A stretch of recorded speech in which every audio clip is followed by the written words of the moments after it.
Hi, students. So we're here with Brad Spirrison. Did I say your name right, Brad? Yes, you did. Okay, great. And Brad is one of the developers. Is that, or see, I'm not sure. You're going to tell, Brad, you're going to tell I'm us just, I'm just some dude. exactly who you are and what wonderful things you're doing for our communities. Sure. Well, thank you so much for being for inviting me into the class. My name is Brad Spirrison. I'm with an organization called Participate. So what we do is develop new systems, technologies, communities for professional development, primarily for K-12 teachers and educators. Okay, great. So what does that mean for our class in 575 and also for my readers in School Library Journal? In what way will that help people develop professionally? What does experience look like, and in what ways? So we have traditional professional development for sure, and we're all familiar with the after school principal led or administrator led experience, and or the visitor who comes from outside. And so what does it look like when it's in on a platform like Participate? Sure. So kind of our observations are that because of technology and digital media, and I mean, we're having a conversation right now recorded on a Zoom, there particularly in the last 10 years, we have access to technology that maybe it was conceivable, but it certainly didn't provide access to so many in terms of how we can collaborate, how we can socialize, how we can try something on an iPad, a Chromebook, a new device, and implement it in the classroom.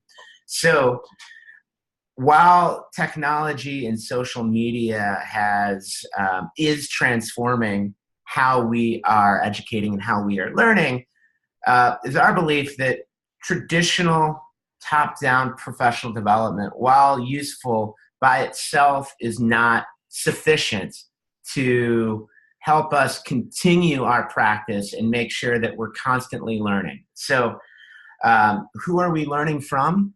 Most of the time we're learning from each other. We're learning from our professional learning communities. We're learning from our professional learning networks. So, we've seen through Twitter is a great example where we have hundreds of thousands of teachers that are finding each other through hashtags, through self-organized communities. And they're asking questions about how should I use this for that? Or, I'm looking into the SAMR model. Can someone help me explain how they're using that in their own practice, maybe for early childhood?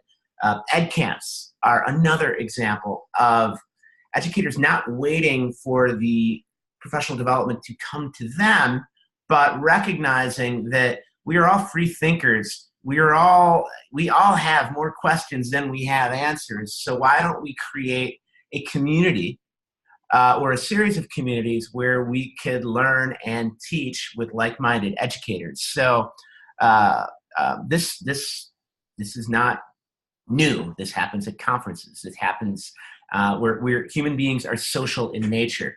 What Participate does is use technology, use the internet, use applications to make this accessible for anybody. And then we also work with schools, districts, and organizations to create their own specific communities where we take a lot of professional development that previously existed in binders and put them in blended settings. I don't always talk this much with my arms, but I'm excited this morning.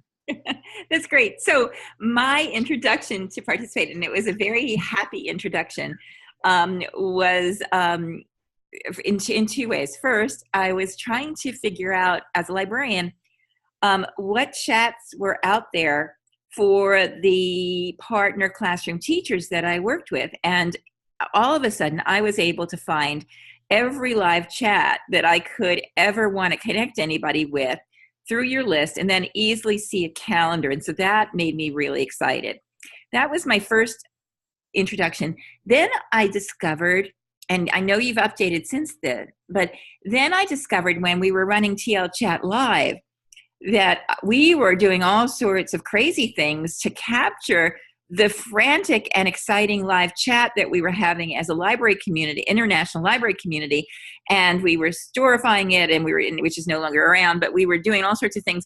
When I discovered that Participate offered me the tools to capture the chat and also curate all the resources that came out of the chat in an attractive format to share with the participants and those who had yet to participate, I was like super excited.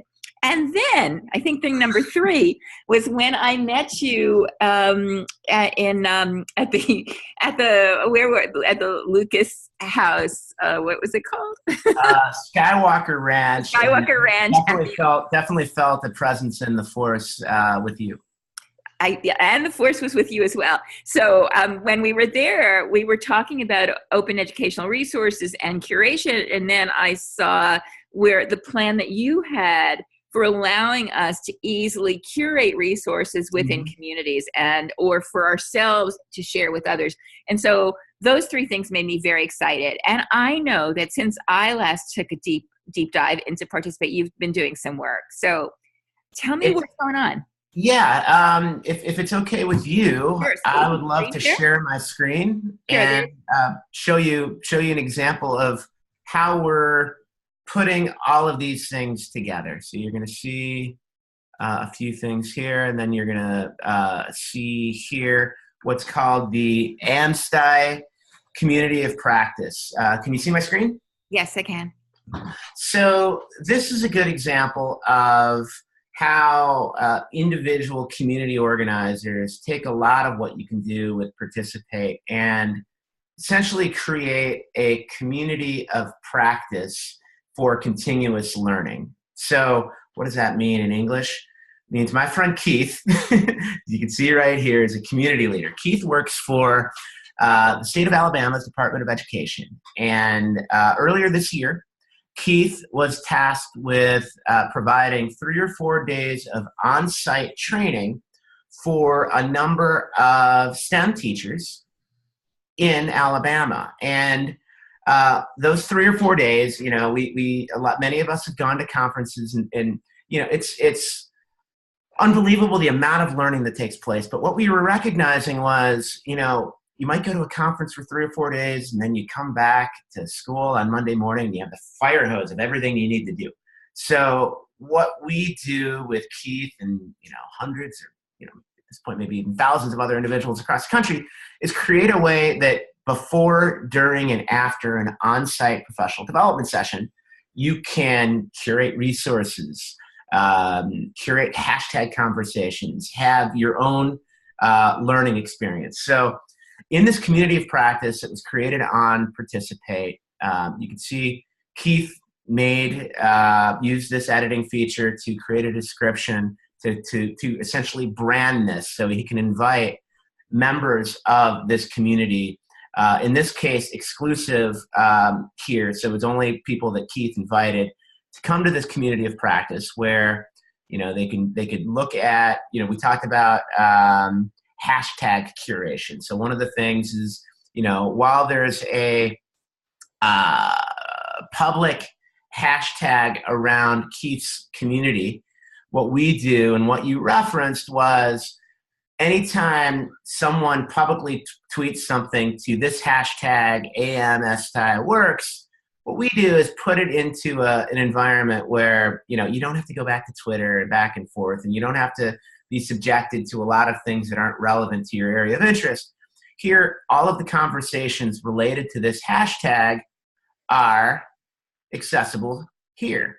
So other things that you could see are, you know, if there was a conversation on Twitter using the semantics Q1 or Q2, we're able to take conversations that may have existed, in this case, from May 22nd, and this is the last time a formal chat or conversation took place. We have that available here, as well as all of the resources, all of the links to apps, videos, websites that were from Twitter, we're housing in one place. Again, curation and collaboration is such an important part of professional development and continuous learning that's one of the features that we do. You also see Keith as a community leader. So I know all of us have grown up to some degree in experiencing social networks. Many of us started off doing so on a social basis. I guess that's why they call it social networking. Think of Participate almost like LinkedIn. When it's certainly a professional community specific to education. So in this case, Keith has a profile, but his profile is specific to what he does in the state of Alabama. It's tagged with his areas of interest, technology integration, history, social studies, all of the grade levels, his own link. Then we have collections. So collections are like a Pinterest, but a Pinterest specific to learning. So in this case, Keith wanted to create and really aggregate a lot of different links, applications, websites for his community. So here what he's doing is saying, here are all the best iOS apps that I want you to look at. You don't have to dive into all of them, but again, Keith has done the work of identifying what might be relevant to his STEM teachers and then puts them here in one easy place for conversation. One of the other elements that we want to showcase is a discussion feature. So in this case, remember we talked about before, during, and after. So, there's a few dozen teachers in Alabama. Before they even met physically, Keith sent out a question through Participate. How are you already incorporating DLCS into your content? And this was a way for, kind of an icebreaker and kind of a way for Keith as the organizer to get an understanding of who's going to be participating in his session. And so Keith, as the facilitator, might have more information. So he might know what Jennifer and Jerry and Stephanie are already doing. And so Keith could tailor his teaching based on where they are, not just generically based on, an educated guess of what he had seen in the past. So he's personalizing his own teaching through this. And then after the fact, you spend 3 or 4 days with people, you develop friendships, you develop professional relationships, but there's not always, a mechanism or a reason to come back. What Keith did was he created a book study through Participate around the course, No Fear Coding. And so what he did was every week he asked a question around the book. How do you see coding and computational thinking fitting into your classroom and content area? And then here we go. Here are different comments. Here are different ways. Not only can you read what others are saying, you can upvote. You can, is that the right term? I don't know. I'm a little. I love it. Okay, it's yours now. Upvote. Like what we did with Twitter, you have these resources, and then you can see everybody participating in that as well. Couple of other things that I want to show you that Keith did, and this is there's a community, so you could see everybody in this community. You could send a message, you could reach out to them. One other feature that is really important when we talk about like how to bridge formal top-down professional development with what we're seeing here, which is very collaborative oriented, is the notion of taking an online module, an online learning experience, and not only, and this is an example of a course that Keith wrote on Participate using this very course content management system. And what he did was, in this case, the individuals were also getting continuing education credit, professional development hours as a result of their experience. But what Keith did is rather than have them, fill out a form or fill out a survey, he created a learning experience where, okay, let's talk about the TPAC model. Let's show you a video of the TPAC model. This is specific to what he's teaching. And then I think SAMR as well. And here, submit your work. Maybe it's a tweet that you've talked about. Maybe it's a collection like a Pinterest you've made. Maybe it's a Google Doc. What he's doing is giving you content to think about and then asking the learner to, in this case, maybe take a quick assessment or a quiz around SAMR. Make sure that you're understanding what it is, and then ultimately providing a reflection or maybe providing evidence of what you've learned as a result of that experience. Why is this important? Well, we could sit through something, if we take the time to not only reflect upon what we're learning at a conference or a professional learning environment, but then showcasing how we're using it, we're more likely to retain that knowledge and we're more likely to share that knowledge. And so what we do is every time someone submitted this piece of work,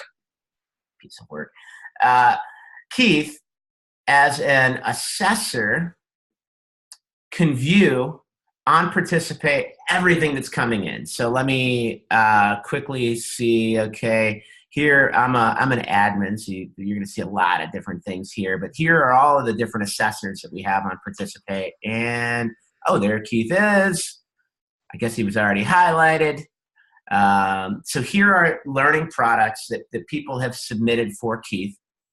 And Keith now, as a reviewer, can say, okay, here's a lesson plan that somebody turned in.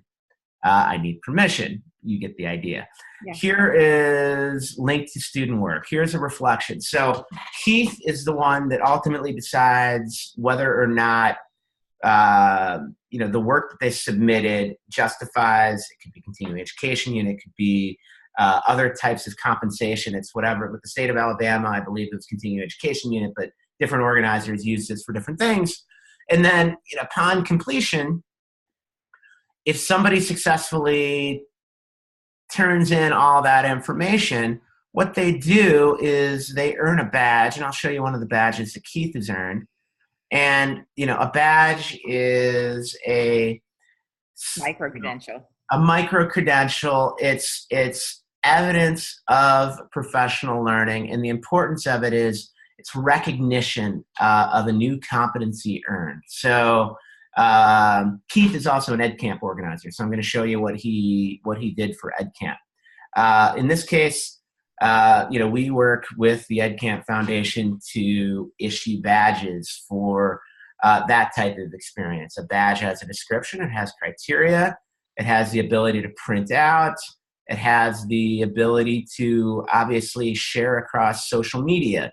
The important thing that we want to show you, I guess everything's important, but you know what I mean, is the evidence. So when Keith shares this on LinkedIn, on Twitter, on Facebook, on Google, it's not only that, woohoo, I have a EdCamp badge, but this is what I created. This is my reflection. So if you think about your school, your organization, some of the schools and the districts that we work with, it's about mapping what you are learning in professional development to your own professional development plan. And through badges, through micro-credentials, we could identify and confirm that you have learned something. So then a year later, we're not training you on the same thing.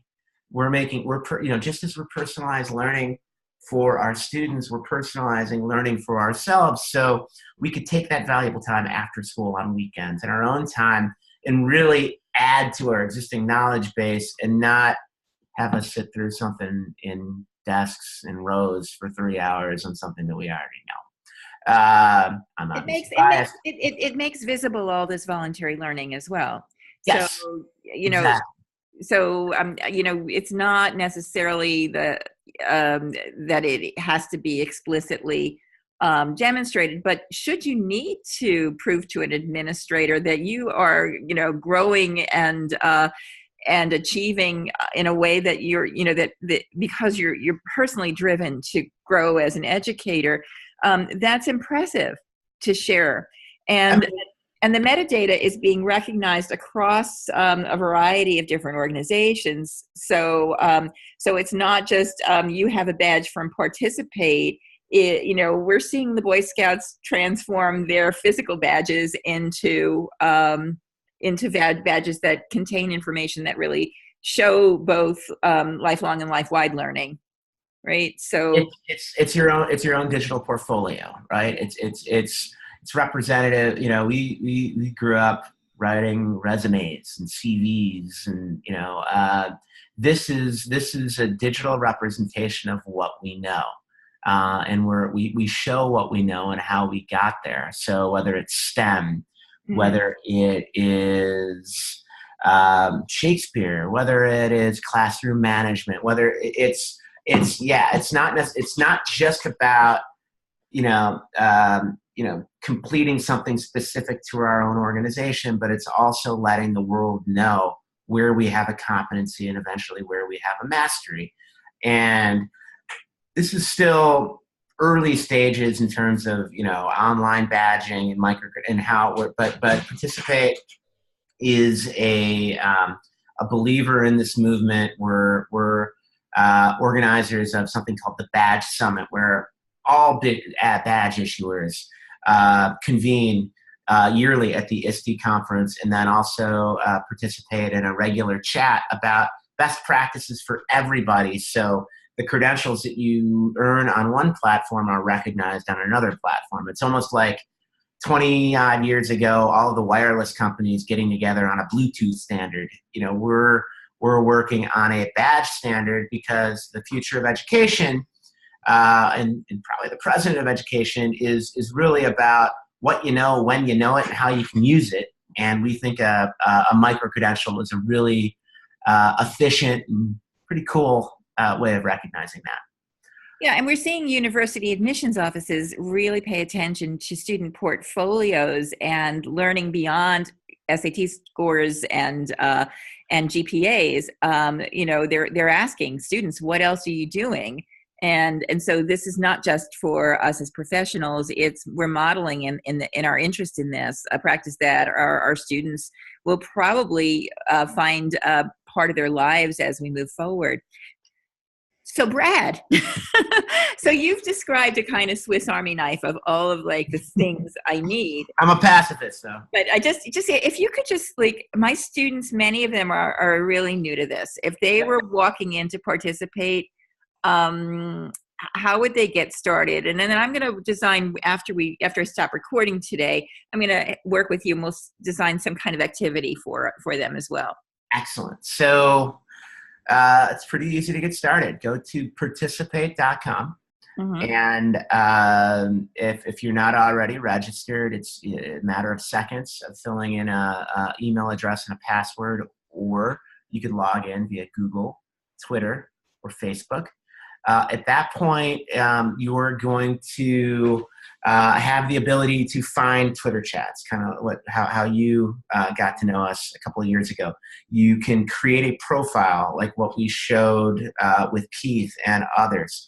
You can begin looking at collections made by other educators. You can also, and we're very community oriented, we have a number of public communities of practice, around things like collaborative PD, which is kind of our notion of that, where you can join the collaborative PD community and be around a lot of educators, a lot of folks that are understanding the importance and the spontaneity and the fun of learning in this way.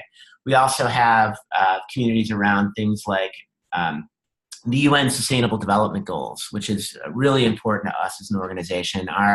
We're a 31-year-old company founded on many principles of global education and development of global competencies. So Participate as an organization has partnered with the United Nations to create a series of modules and teaching experiences around integrating the 17 UN Sustainable Development Goals into your traditional math and ELA lesson plans. And so that is a wonderful community for a variety of reasons. I don't want to get all hippie on you, but we acknowledge them at Best Apps and Best Websites this year too. Excellent. Yeah. So that's one. We do another one with a group called the Empatico, that is a virtual exchange classroom called EdTech for good. And you'll have exposure to a number of public communities you could search for. We have communities that are extensions of a lot of the popular Twitter chats that you know of. And then it could be their schools, their districts, their organizations may also license, participate for developing their own curriculum and PD program. And that's another way that you may, in the months and years ahead, come across, participate as a resource for you. Great. Well, thank you very much. I'm going to hope that my students get deeply involved, and you and I will do a little chatting as soon as I stop recording. Wonderful. All Thanks right. again. Thanks, Brett. Bye-bye.